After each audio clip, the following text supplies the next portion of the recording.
Pour débuter nos rencontres, on est en compagnie de la mairesse de Saguenay, Mme Josée Néron. Comment ça va ce matin? Ça va très bien, merci. Écoutez, merci de prendre le temps. Je sais que vous avez une très grosse journée aujourd'hui. Une bonne journée aujourd'hui, oui. Oui, mais quand même, vous avez pris le temps de venir nous rencontrer. On va faire un petit suivi des dossiers de notre dernière rencontre. Oui. On avait parlé du dossier de la conduite d'eau pour le site de Grand-Anse. Il y avait une consultation qui était planifiée pour le 13 février, si ma mémoire est bonne. C'était lors de mes 100 jours. Oui. Donc, j'ai fêté mes 100 jours avec les citoyens de l'ancienne municipalité de La Terrière.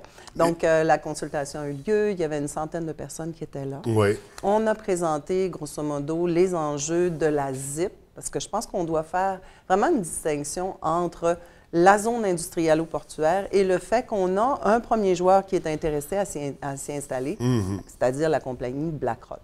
Donc, on a fait un portrait des enjeux de la zone industrielle-portuaire. Le fait que cette zone-là, ce qu'elle a besoin pour devenir fonctionnelle, c'est qu'on y amène le gaz, l'hydroélectricité et l'eau. Oui. BlackRock, de son côté, qui est le premier joueur qui s'est montré intéressé à s'installer dans le secteur, nous a dit, moi, de mon côté, je vais m'occuper du gaz et de l'hydroélectricité. Vous, ville, si vous pouvez vous occuper de l'eau, ça ferait notre bonheur.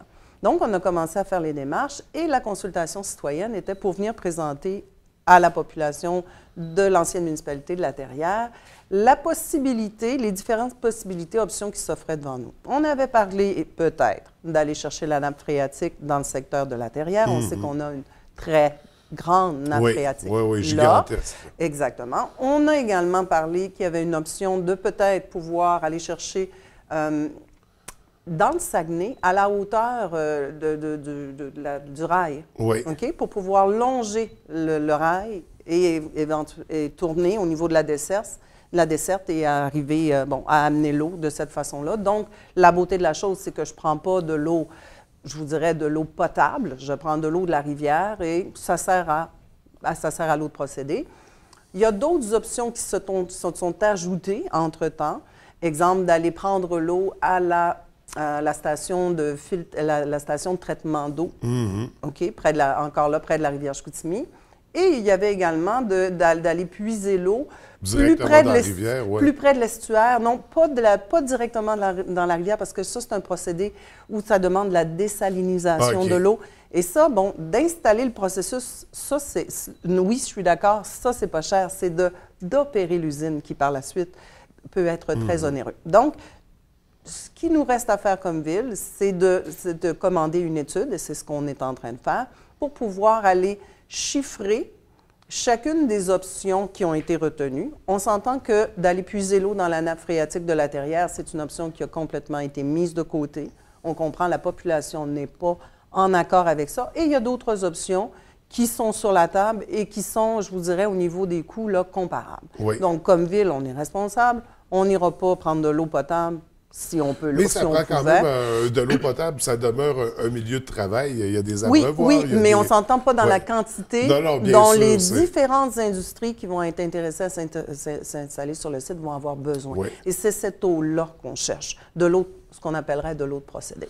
Donc, une belle consultation. En gros, les enjeux, ou du moins les craintes, on peut ressortir de la population. Oui. On voit que le travail se fait dans cet esprit-là, donc en respect de ce que les gens ont souligné. Oui. On va poursuivre dans nos dossiers. Cette semaine, on avait de la visite dans la région.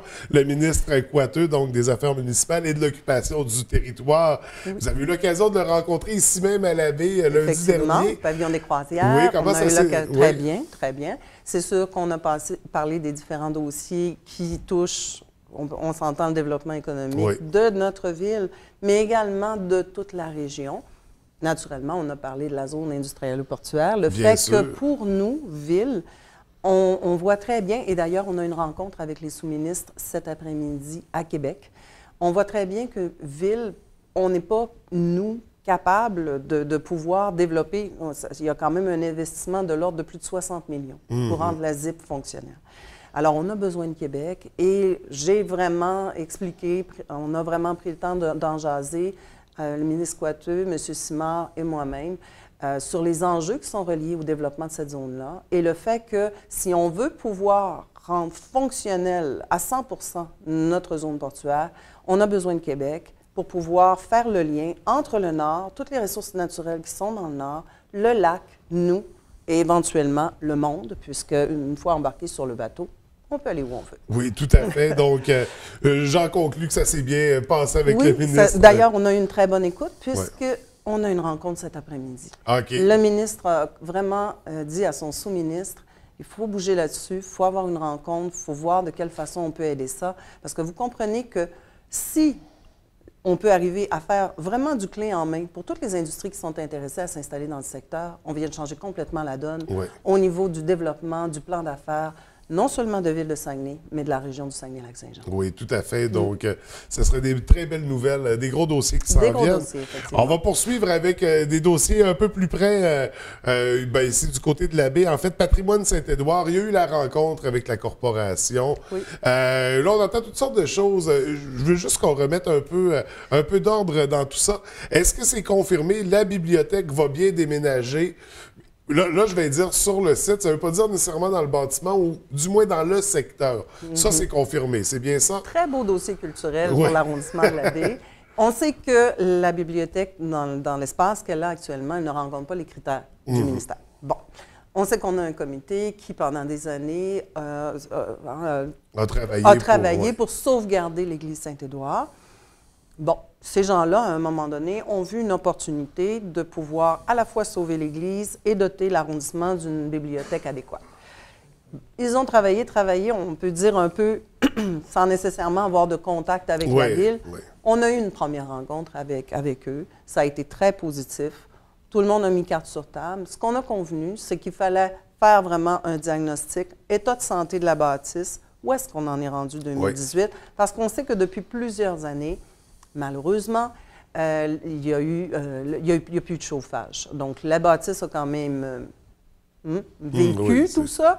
Alors, il faut regarder l'état actuel de la bâtisse. Si la bâtisse est dans un état qui nous permet de pouvoir la conserver, et c'est la volonté de tout le monde au départ, parce qu'on a accès à des subventions, il y a des choses au niveau du patrimoine, au niveau de la culture. Bon, si la bâtisse nous permet, si le diagnostic nous dit la bâtisse, on peut la conserver, bien là, il va y avoir un match. Mais on s'est tous entendus, si l'étude nous dit gros bémol, bien là, on va regarder autre chose. Oui. Et tout le monde était conscient qu'on devait, c'est une façon logique de travailler le dossier, mais au départ, on essaie de sauver l'Église. Et si ce n'est pas le cas, la bibliothèque va quand même se retrouver dans ce secteur-là, si j'ai bien compris. Disons que pour l'ensemble du comité et pour l'ensemble des élus de l'arrondissement de la baie, on comprend que ça pourrait être un bel élément de revitalisation, une des premières pierres qui permettrait au secteur de Port-Alfred de repartir sur une nouvelle lancée. Mais on souhaite tout de même préserver le bâtiment. Donc et c'est ce qu'on essaie de faire. On ne tendra pas vers la pire des solutions tout de suite. Non, on va commencer par regarder tout ce qu'on peut faire. On va parler un peu de la consultation des bacs bruns. Ça commence aujourd'hui, en fait. Consultation publique. Bacs bruns. Ça nous suit, ça. Il y a 2 consultations. Une ce soir, à la salle Pierrette-Godreau, dans l'arrondissement de Jonquière. Donc, c'est de 19h à 21h30. Ce soir, la consultation, c'est pour expliquer les différents modes de collecte. Donc, quand je passe dans la rue, quand je viens ramasser les matières organiques, quelles sont les différentes possibilités qui s'offrent devant nous, les différentes technologies, le coût, les avantages, les inconvénients, le coût rattaché à chacun de ces modes-là. Oui.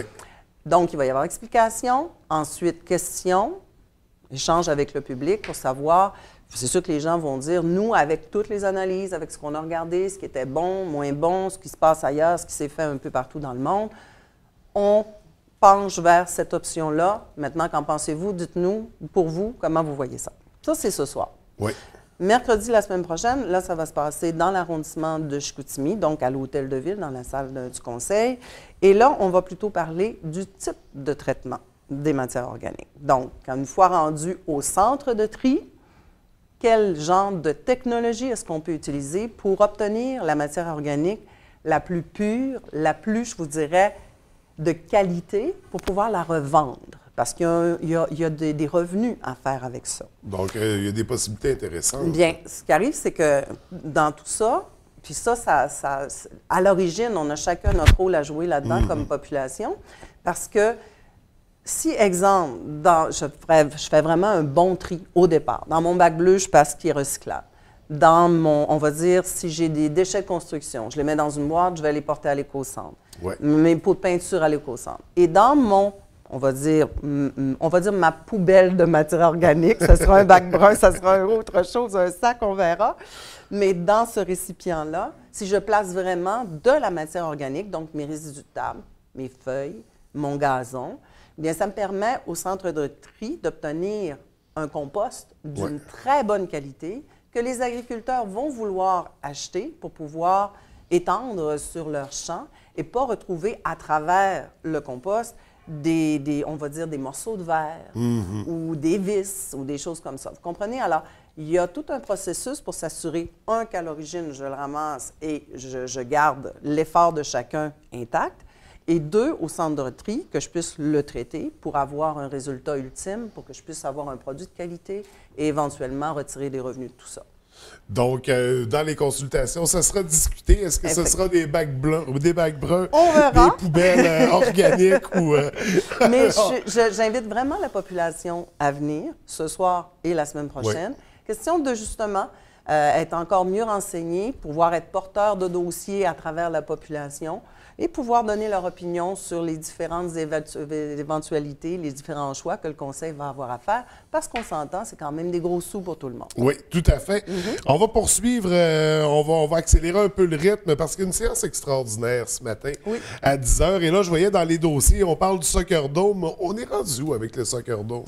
Ce matin, on passe une résolution au Conseil pour permettre à la Commission des loisirs et sports de déposer un projet pour la construction. On va parler d'un centre multisport. Parce que oui, on parle de soccer, mais on parle également de baseball, sportif, de football, d'athlétisme et même de frisbee. Alors, c'est tous les sports qu'on normalement on pratique dehors, mais qu'en hiver, si on veut continuer de pratiquer nos sports, ça prend un espace. Et ce qui a été décidé, et ça, c'est vraiment le canin, on va dire, c'est que ça va être placé dans l'arrondissement de Jonquière. Oui. Question de le centrer par rapport à la région. Donc, le lac qui n'a pas cette structure-là va pouvoir descendre parce qu'on a des clubs de soccer qui sont très intéressés par ce qu'on va faire en ce moment. Vous avez également tout le Haut-Saguenay et même la Côte-Nord. Oui. Donc, c'est un projet très structurant, non seulement pour Ville-de-Saguenay, mais pour l'ensemble de la région. On va le placer dans le secteur de Jonquière pour pouvoir permettre une certaine centralisation. Le choix du terrain n'est pas décidé. Mais les promoteurs et différents, je vous dirais, institutions sont en train de présenter leur dossier à la Commission des sports et loisirs et on va avoir un résumé de dossier, puis le Conseil va avoir à tabler sur le choix. Donc, pour le Soccer Dome ou le complexe sportif de Saguenay, appelons-le comme on veut. Donc, sinon, la séance de conseil extraordinaire... Il y a également le Patro. Oui. L'ancien conseil avait donné son aval pour appuyer un projet d'un gymnase au Patro de Jonquière, l'édifice qui est situé sur la Saint-Do, pour l'agrandissement pour le besoin d'un gymnase. Donc, on a besoin de la résolution pour procéder. Alors, ce matin, c'est également une résolution qu'on va passer en conseil. Donc, ce sera deux des dossiers qui seront présentés. En fait, je crois que c'est les deux dossiers de la séance extraordinaire. Donc, ça ne devrait pas être très long en bout de ligne. Madame Néron, ça va être tout pour ce matin. Merci beaucoup. C'est toujours un plaisir de vous recevoir. Moi aussi. On se retrouve dans 2 semaines. Oui, dans 2 semaines. À bientôt. Bonne journée. Bonne journée, merci.